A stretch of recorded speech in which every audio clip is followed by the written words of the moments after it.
Issues in Education is a national thought leadership platform. Listen as Dr. Jim Rosborg, Director of Masters in Education, McKendree University, Dr. Robert Daiber, Regional Superintendent, Madison County, Illinois, and Dennis Young, President and CEO of Ittner Architects, discuss school safety. We have seen incident after incident which point to the need for enhanced school safety. When we look at how schools are designed, when we look at security, is it a good match anymore when it comes to what schools deal with today? Dennis? Well, we know for sure that, because I get this from students and teachers all the time, that students can't learn if they don't feel safe. Mm-hmm. And that every community is different in terms of their security risk, their assessment of that. And every community has to decide what's the appropriate resolution for them. But when you get down to it, the school still needs to feel like a school, still needs to be friendly, still needs to be safe, and you should not see security. So we sit down with first responders and police to review the designs that we've developed with the staff and with the community and have them take kind of a critical view of how they would recommend providing added protection. If they're in mid-state Missouri, Illinois, the response time could be 3 minutes, could be 6 minutes. If you're in the city, it might be 30 seconds. But in either case, you need to really have an experienced eye looking at this. Today, we know that the risk is not always from an intruder. Sometimes it's from somebody who is already in the school.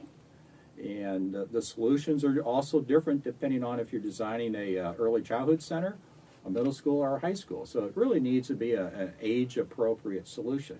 One of the things that we've developed in a school that's in Illinois, it's one of the safest schools. I don't want to say what it is because someone can always prove that how unsafe it is, but it's quite safe.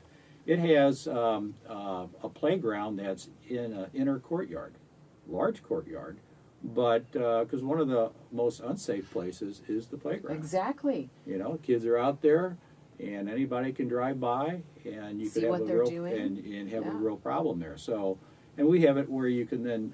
This is a pre-K through 2 center that you can go from the classroom into that playground. So there's also a safe room between 2 classrooms. So what that safe room is, it allows cubbies and your coats and boots to be moved out of the classroom, put it in that safe room that's in between 2 classrooms, providing better learning environment in the classroom. You know, you have another wall for marker boards and tack boards and a teacher assistant in the room. But that safe room serves 2 purposes. One, if there is an intruder, every student calmly walks into that room because they're so used to going there every day to get their coat, to get their book bag, to get their lunchbox. So when it's time to go in that room for another purpose, something that's more severe, they calmly go into that room. The other purpose of that room is today's building code requires safe rooms for severe weather. So those rooms, you walk right in, and if there's a EF5, 4, or 3 tornado, your child is perfectly safe in that school.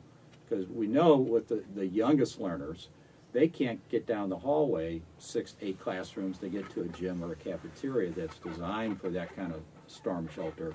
They have to go someplace a lot quicker without getting mixed up in the running down the hall, going to that. And everybody in the old days, you think, well, let's either get under our desk for a storm or get out in the hallway. Well, usually the hallway is the most unsafe place to be. Yeah, but from a security standpoint, and there's much to be talked about on this, and I know the other 2 guest speakers have a lot to contribute, but having another set of eyes from professionals in the field of security is really helpful for us. Because a lot of times we're trying to keep people out. We have to let them in. And it's that whole design process. So I'm really excited about how we're designing today's schools. We should have been doing that years ago, but there wasn't a need. Now there is a strong need, even though you don't think it's going to happen in your community. But think how many communities where it has happened, where that's what they've said. It won't happen here. You have to feel that it does happen there. You just won't see what the security components are. How do safety drills in schools affect both children and young adults? Well, one, I think definitely there's a subconsciousness about what Dennis had said, and that's we want you to be in a safe environment. So hopefully the drills are being done in a way that it helps the child realize that you're doing this for your own safety, not to scare you. And whether the child is at school hearing about an incident as to how they prepare for it, or if they're at home watching on TV or they're looking at on their smartphone as to what happened in another school, they become self-conscious of the fact that, hey, that could happen in my school. Mm-hmm. So the idea of the drills actually is to help the child know that there is a plan here, mm-hmm. that if this happens here, that you will be safe, and we're going to make you as safe as we possibly can. There's another dimension on school safety I want to mention. There's several things that we're doing. One, most schools today have cameras in place that we're monitoring a great deal on an ongoing basis throughout the day as to activities that are happening in those buildings, individuals who may be approaching the building or maybe in the vicinity to help keep it safe. Also, a dimension is the cybersecurity in the school, that we never know when someone's trying to get in communication with a child in that building via the internet, via email, mm-hmm. via a text message. So there is a whole cybersecurity dimension that is built into most of our schools to make sure that predators are not trying to get into our school, not physically, but through electronic communication. So this is a whole other dimension to education, as we've talked about, that we're dealing with in the 21st century that we didn't even deal with 20 years ago. That's all part of school administrator and school teacher responsibility today.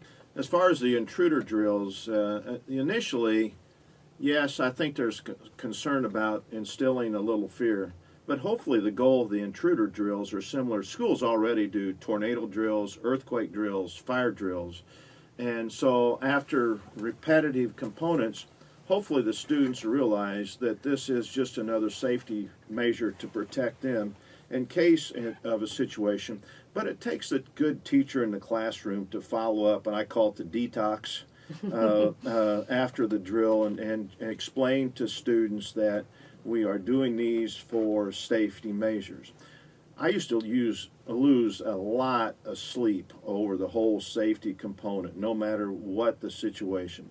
Here's the reality of schools that always scared me, and we've seen this, is that someone can shoot out a window in a school and just walk right in. I mean, the schools do not, even with the safety officer, we don't have the capability of stopping that one person that's crazy. The best example I can give was the person from Valmeyer that went to the U.S. Capitol a few years back, and here one of the most secure spots and went in and shot 6 people, including the person going in. Likewise, I get hit up all the time. Oh, we need gun detectors, metal detectors in every building. But here's the reality. A lot of these buildings have had metal detectors where the shootings take place. The metal detector goes off, person shoots the person that comes out to look what's happened with the metal detector. So it's always going to be a dilemma.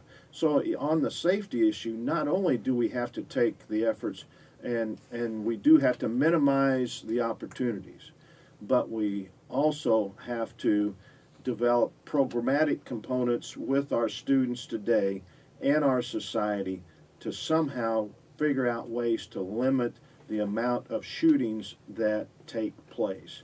And that's all part of a total look at this safety package. This whole safety package now puts schools in huge dilemmas as far as cell phones, because on one hand, you want the student on task in the classroom and not texting to their buddy the whole situation. But on the other hand, in today's society, kids need to have those cell phones to call their parents, make contact for transportation, and also need the cell phones for protection of their own safety. So it's a huge dilemma right now that we're all going to have to work together to minimize that and minimize the fears that kids have. A kid will not maximize their scores in reading, writing, and arithmetic if they are lacking the basic needs of food, shelter, clothing, and safety. And those are all components that as a society we have to look at. And from my standpoint, we have to start making a better investment and a bigger investment in kids as opposed to as our adults looking for our own needs from our life where we're at right now. When we talk about measures for security, unfortunately, we have to talk about budgets.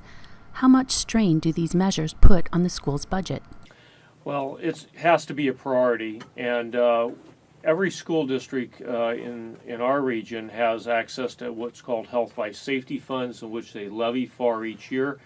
So the schools have resources to make corrective measures to make sure their buildings are safe. It's something that I advocate strongly for. Jim Rosborg mentioned about shooting out the entrance windows. We highly encourage all schools to put a polyethylene film on the entrance of all windows, which prevents direct shatter of glass. There are measures that are being taken on vestibule entrances to most of our school buildings today. These are all modifications that have happened in the last 10 years with also entrance call systems. I don't know of a building we don't have one.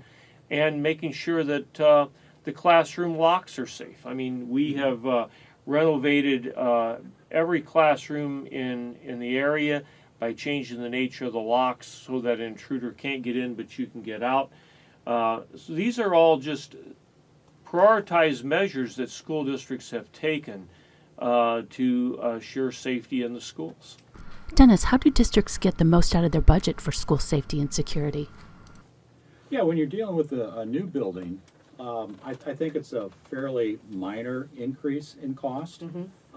Some of it's building code driven in terms of the severe weather. So if you're going to spend your money on that, why not have double duty and have it also serve for school safety from intruders and so on. But what Bob was talking about is our existing schools. It costs more to then make those modifications on existing schools, replacing all the door hardware, replacing the entrance.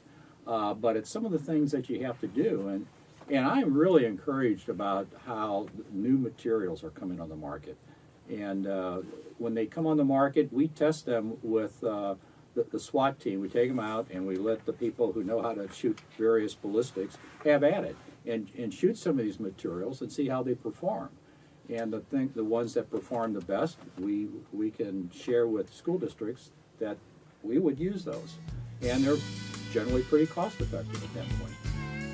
Thank you for listening to Issues in Education. Please visit our Knowledge Library for access to other national leaders.